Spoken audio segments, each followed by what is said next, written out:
I'm sorry, but I am so proud of you. Like, you have no idea how proud of you I am. It's hard to do that because I did the same thing today where I was feeling those feelings and I chose to love myself first over other people instead of doing stuff with other people that they wanted to do and I really didn't want to do it. This curl is really bothering me and I'm sorry. Uh, just go away.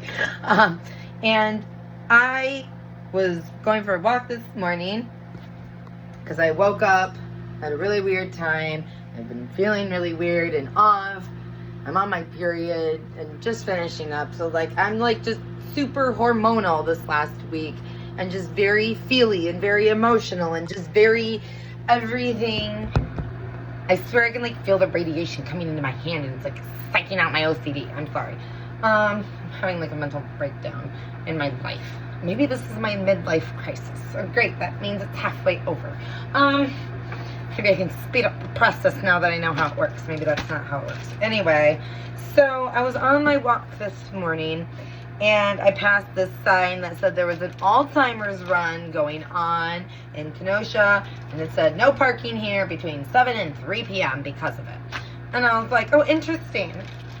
I'm like, so I had this like little signboard that I had bought and it's got a blackboard on one side and a whiteboard on the other. And I had been wanting to go and like set it up and like try to get people to talk to me about massage therapy things.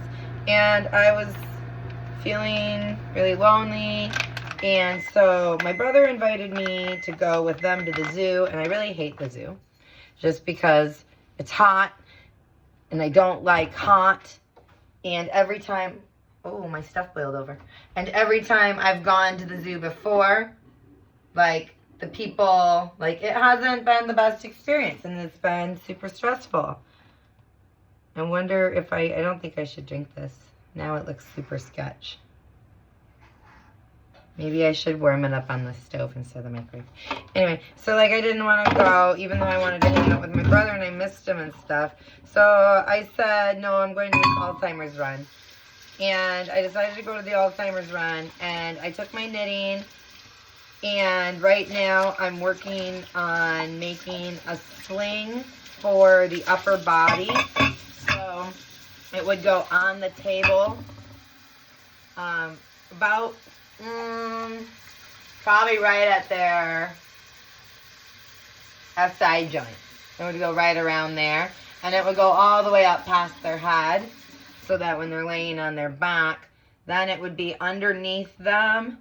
And I can lift them up and like hoist them up from different angles to get different relief and from pressure points, but then I don't have to hold up their heavy bodies, and they'll be in this soft sling, like hammock thing, and it'll support them and it'll hold them and they can just stay relaxed, and then I can raise and lower and adjust them whenever I want, wherever I want, without needing their help, and they can just stay totally relaxed. So that's what I was working on. And so I took that to the park, and I'm a scared cat. And so I sat on a bench, kind of like away from the sidewalk, and like set up my sign by the sidewalk. And the sign just said, massage therapy helps Alzheimer's, ask me how. And then I wrote 10 little facts on a piece of paper and put the paper on the sign that said, that in case they didn't want to talk to me and in case I didn't want to talk to them. And so... nobody talked to me. I saw a couple people like look like they wanted to and like almost came over and then didn't. I didn't go till near, like, I think they said the run started at 10. I got there around like 10:45. I finally sat down. And then I just sat there, I think, until noon, 12:30. And by then, it was only a couple volunteers were left and everyone else was gone. Before that, I did go over to my brother's house and hang out with him for a little bit. And that went very nicely. And then I came home. And then I was really tired and stressed out because I did a lot of thinking while I was on the bench.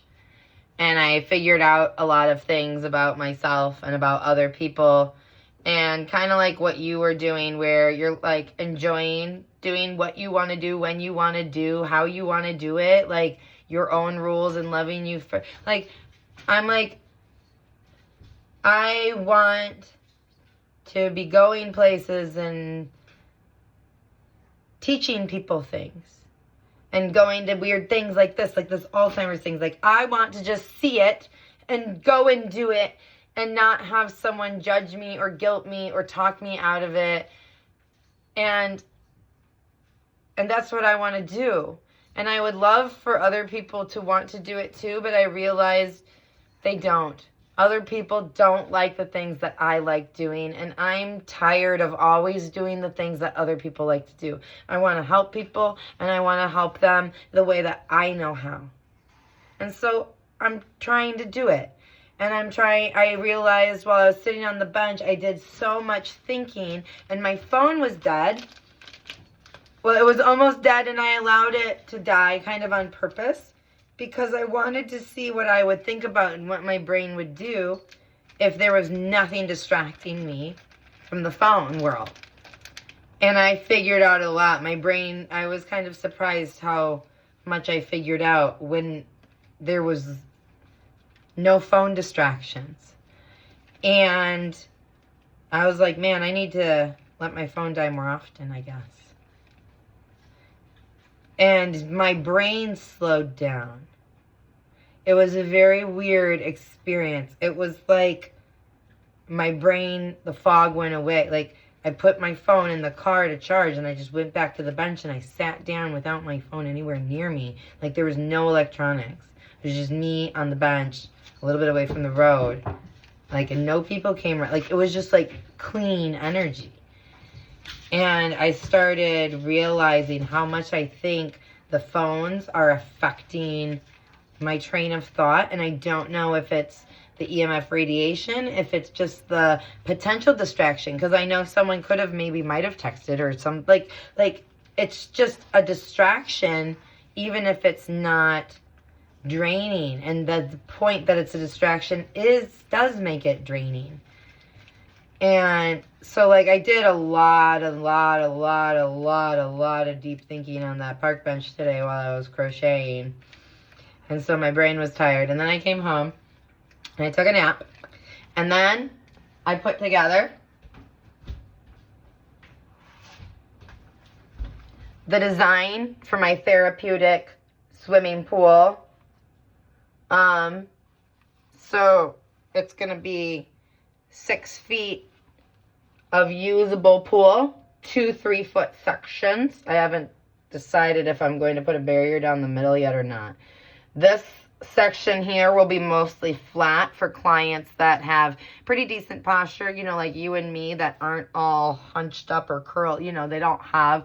And so this side will be pretty flat. This 3-foot section will be pretty flat, about 4 to 6 inches deep. Maybe not quite that deep. That way their head and nose can be out of the water, but like they can still relax and float and get that sensation of almost weightlessness. Like, I'll have like a little bit of an angle, so that way people with different height, you know, and then it'll go down to about 10 inches and it'll be 6.5 feet long. That should be enough for most people. And then I'm gonna have a 1 to 2 foot extra where it's going to drop down, and I'm going to have plants. I'm going to try to make it a natural pond. That way I don't have to use any chemicals to keep it clean. So around the outside of it, I'm going to have a deeper, like 1 to 2 foot border around the whole thing where I can put water plants that should help eat the bacteria and stuff like that. And then I'm going to do sand and rocks on the bottom, gravel, to help with that as well. And then the other section, the other 3-foot section here, this one's going to get deeper at an angle of 20 degrees. So it's going to have the shallow section for the head, and then it's going to go at a 20-degree angle, and it's going to, which will make it drop about 9 inches every 2 feet. I might make it a little bit more of an angle. I haven't decided yet. I was going to start with 20 degrees and see how I liked it. And And then so that it should end up about 2 to 2.5 feet deep by the end, just depending on how it feels when I actually lay on that angle and see how the float feels.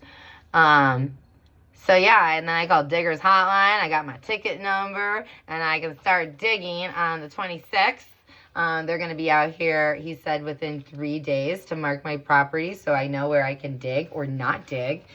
And yeah, so that's what I just finished designing right then.